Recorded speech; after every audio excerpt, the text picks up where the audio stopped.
The Ranveer show clips में आपका स्वागत है। YouTube का एक इकलौता चैनल जहां आपको हर चीज के बारे में नॉलेज मिलेगी। मैंने बहुत बेसिक मंत्र जाप करना स्टार्ट किया, पर सालों से मैं YSS के साथ हूँ। योगोदा सत्संग सोसाइटी, योगानंद परमहंस का योगा स्कूल है। वहाँ क्रिया योग सिखाया जाता है, पर क्रिया योगा की दीक्षा के लिए आपको क्वालिफाई करना पड़ता है। सालों की मेडिटेशन करने के बाद बहुत ज्यादा डिसिप्लिन्ड इंसान हूँ।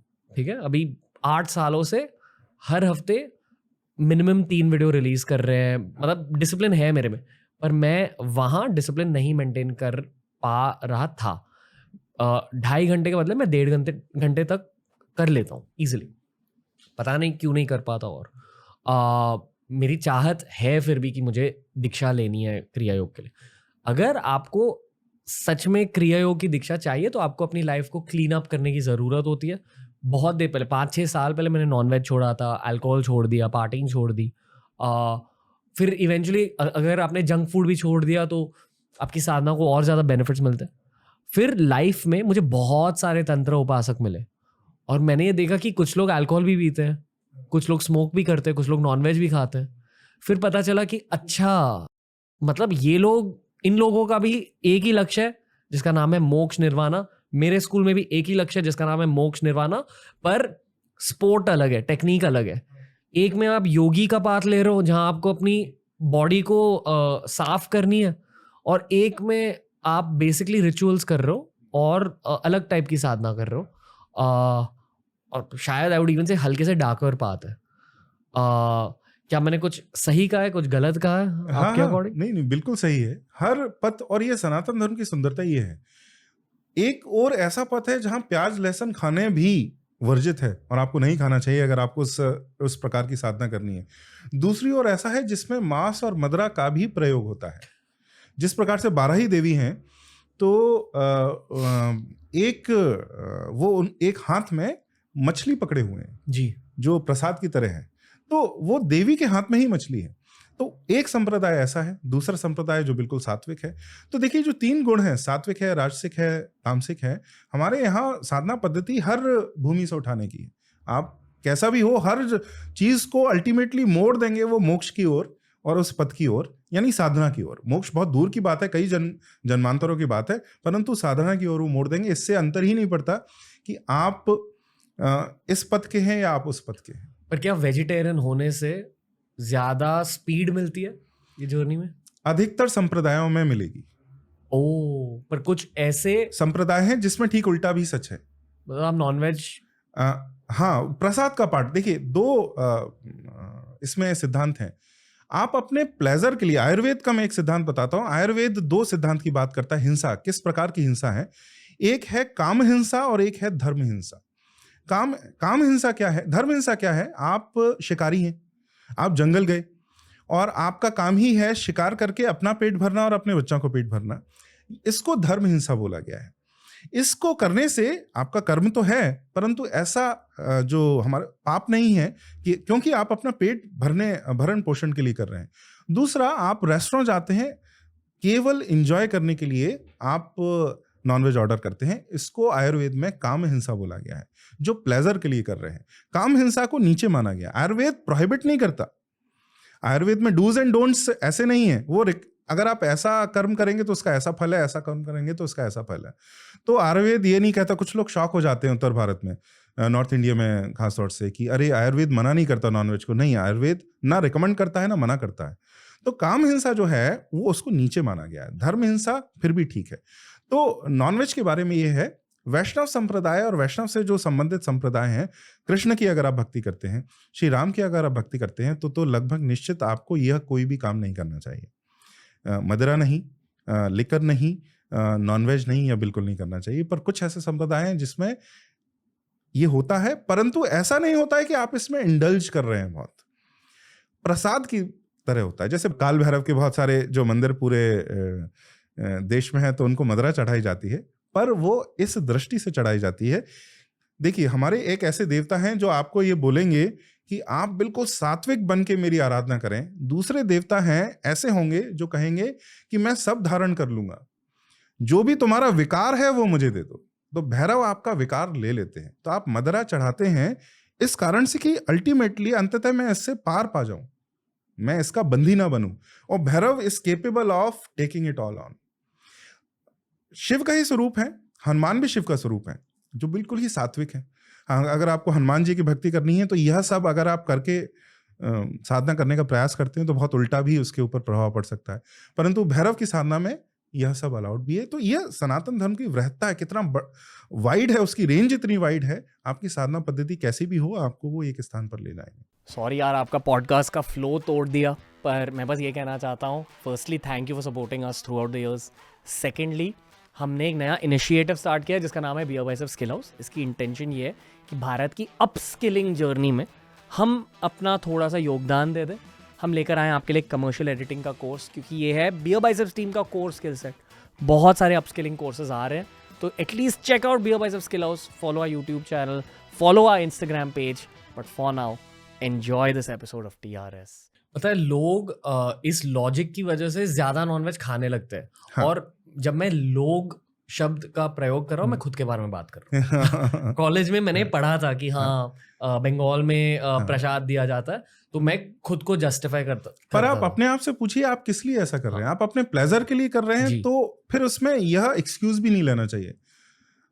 If you want to do it for your pleasure, do it for your pleasure. पर उसमें किसी संप्रदाय और नाम का सहारा लेके नहीं करना चाहिए। उनका एक अलग ढंग है ये करने का। मेरे 20s में ना मेरे बहुत स्ट्रॉन्ग ओपिनियंस होते थे। पहले जब मैं हार्डकोर नॉनवेज था, मैं वेजिटेरियनिज्म पर लुक डाउन करता। मुझे लगता था कि क्या घास फूस खा रहे हैं लोग, यू नो, कमजोर लोग हैं ये वो। फिर खुद वेजिटेरियन बन गया। फिर एक स्विच आया, वो कहते हैं ना, pendulum swings to the other extreme.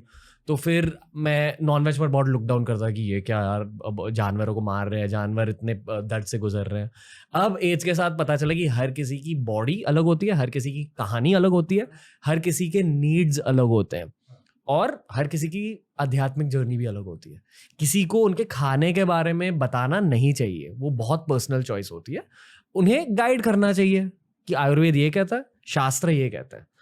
इसलिए शायद मैं आपसे इतने सारे सवाल भी पूछा हूँ वेज वर्सेस नॉन वेज के बारे में। मुझे पता है यहाँ के कमेंट सेक्शन में ना झगड़े होने वाले हैं। मुझे भी पता है कि कई लोग मेरे ऊपर भी टूट पड़ेंगे। नहीं, इंग्लिश में पॉडकास्टिंग वर्ल्ड में एक शब्द है steel manning the argument versus straw manning the argument. Straw manning मतलब right wing versus left wing, black versus white, binaries में देखो। हाँ, 1 और 0।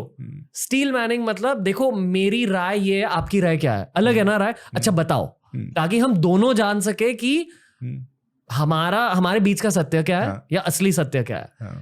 आर्गुमेंट को ब्रेक डाउन करना। तो मैं अभी स्टील मैन करना चाहूंगा ओवरऑल, क्योंकि ये veg versus non veg debate चल रहा है हिंदुइज्म को लेकर। थोड़ा सा स्टील मैन करते हैं। शास्त्रों में क्या लिखा गया है एग्जैक्टली यही जो आपने कहा। हाँ, हर संप्रदाय के लिए अलग अलग आज्ञा है। ओके, तो ऐसा कुछ नहीं है कि खाना चाहिए अथवा नहीं खाना चाहिए, हर संप्रदाय के लिए अलग अलग है। पर यह समझना बहुत आवश्यक है, यहाँ तक कि शाक्त संप्रदाय में भी केवल प्लेजर के कारण, केवल बस मजा आ रहा है, केवल इस कारण खाने का प्रावधान नहीं है। वो प्रसाद की तरह दिया जाता है, प्रसाद की तरह बनाया जाता है और प्रसाद की तरह ही उसको दिया जाता है। नॉनवेज, वेज और नॉन वेज पे हमारा संप्रदाय कोई एक स्टॉक आंसर देता ही नहीं है, क्योंकि स्टॉक आंसर होता ही नहीं है। पर जो वेस्ट में जो हो रहा है उसके लिए एक स्टॉक आंसर है।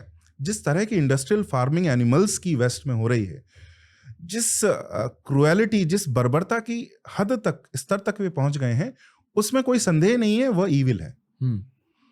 जो एनिमल फार्मिंग जो वेस्ट में हो रही है, जिस स्तर तक वो ले आए हैं, वो बहुत ईविल है। उसकी तो निंदा करने में कोई समस्या नहीं है।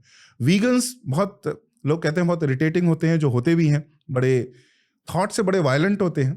पर अगर आप पश्चिम में जाएं, उनका कहना ये जो आप दूध पी रहे हैं इसमें भी हत्या है, क्योंकि उनकी इफिशियंसी है जब वो एक गाय का बच्चा पैदा होता है और वो मेल है, और क्योंकि वो दूध देने वाली गाय है, वह उसको बीफ के लिए यूज नहीं कर सकते, तो 4 दिन के बच्चे के पास जाते हैं, सहलाते हैं, सर पे गन रखते हैं, which is the least cruel method, और उसमें शूट करते हैं, क्योंकि ऐसा करने से ही वो इफिशियंसी रहेगी। They will not have to bring it that cow up, that bull up. तो आप जो दूध पी रहे हैं इसमें भी हत्या है जी। तो वहां पर जो इंडस्ट्रियल फार्मिंग हो गई है, उसके सारे प्रोडक्ट्स हो गए हैं, वहां पर तो एक आपको वैल्यू जजमेंट लें तो गलत नहीं होगा। परंतु भारत में जो होता है, जो होता आया है प्राचीन काल में, हमारे यहाँ कोई एक स्टॉक आंसर नहीं। एक संप्रदाय और वैष्णव ये कह के कि मैं लहसुन भी नहीं खाऊंगा, प्याज भी नहीं खाऊंगा, या कहते हुए शाक्त बलि दे सकते हैं और देना चाहिए और उनका यह अधिकार है, ये दोनों बातें एक साथ हो सकती हैं। बल्कि मैं कहता हूं एक वैष्णव को सही वैष्णव होने का अर्थ ये है कि वह कहे कि शाक्त को बलि देने का अधिकार है, और शाक्त भी ये कहे कि मैं तो बलि देता हूं पर वैष्णव जो है लहसुन और प्याज भी ना खाए, यह भी अधिकार उसको है। वाह वाह, बेस्ट आंसर टिल नाउ। यही, और आई फील कि दुनिया भर के हिंदूज को ये सीखना चाहिए यार कि आपस में तो मत लड़ो। हाँ। अगर मैं आपसे कहूंगा कि दूसरे रिलीजन्स के लोगों के साथ मत लड़ो, आप मानोगे नहीं, बहुत सारे लोग आप फिर भी लड़ोगे जिंदगी भर। एटलीस्ट आपस में मत लड़ो। दुनिया के और रिलीजन्स में ये खासियत होती है, थोड़े से एटलीस्ट वो यूनाइटेड होते हैं। मेरा मानना ये कि हमें क्या इंग्लिश में मुझे शब्द पता है, अल्ट्रुइस्टिक थॉट। मतलब इस संसार का हर व्यक्ति एक्चुअली हमारा भाई है, हमारा फैमिली मेंबर है। ये मैं जेन्युइनली दिल से मानता हूँ। आई डोंट थिंक कि कोई रिलीजन हमारे रिलीजन से नीचे है या ऊपर है। आई डोंट थिंक कि हम किसी से नीचे है या ऊपर है। At the end of the day हम इंसान होते हैं, पर एटलीस्ट आपस में मत लड़ो। बस ये कहना चाहूँ। बिल्कुल। आप सहमत है? हाँ, हमें लड़ना नहीं चाहिए, पर हमें सच्चाई यह भी देखनी चाहिए, हम 1 बिलियन है। तो जब एकता की बात आती है, 1 बिलियन लोगों में थोड़ी लड़ाई झगड़ा होगा, वह स्वाभाविक भी है। पर ऐसा ना हो कि जब कोई एक्सटर्नल एनिमी आपके ऊपर है, आप उसका साथ दे रहे हैं अपने अंदर लड़के। जब यह होता है तो आप एक स्तर से नीचे गिर जाते हैं, जो भारत के इतिहास में हुआ है, बार बार हुआ है। तो यह नहीं करना चाहिए। इसके अलावा इसको मैं कई और टॉक भी हैं, इसको शत्रुबोध कहना है कि इसका एक शब्द है शत्रुबोध, कि आपके एनिमीज क्या हैं, मतलब सिविलाइजेशन। इसमें पर्सनल कोई इंडिविजुअल्स की बात नहीं है। आइडिया के स्तर पे, विचार के स्तर पे आपकी सभ्यता के शत्रु कौन से हैं, उनके सामने तो कम से कम आप यूनाइट रहें, एकत्रित रहें। अंदर तो थोड़ी बहुत लड़ाई होना स्वाभाविक है, 2 भाइयों के बीच में लड़ाई होती है, तो यह भी मान के चलना चाहिए। हम सब ठीक है, हम एक समुदाय हैं, सबको साथ में रहना चाहिए, पर अंदर लड़ाई भी होगी, यह भी स्वाभाविक है। हर समुदाय को लगता है, हर संप्रदाय को लगता है मेरा जो साधना पद्धति है वह सर्वश्रेष्ठ है, और अगर ऐसा नहीं लगेगा तो उसमें उसकी पूरी श्रद्धा भी नहीं होगी। पर उसके साथ यह विश्वास करना कि दूसरा भारत हिंदू संप्रदाय नीचा है, यह सोचना गलत है। तो बस इतना नहीं रखना चाहिए, यह मेंटेन रखना चाहिए। दोस्तों, ऐसे ही बहुत सारे क्लिप्स अपलोड किए हैं इस चैनल पर। चैनल को एक्सप्लोर करो, देखते जाओ और सीखते जाओ।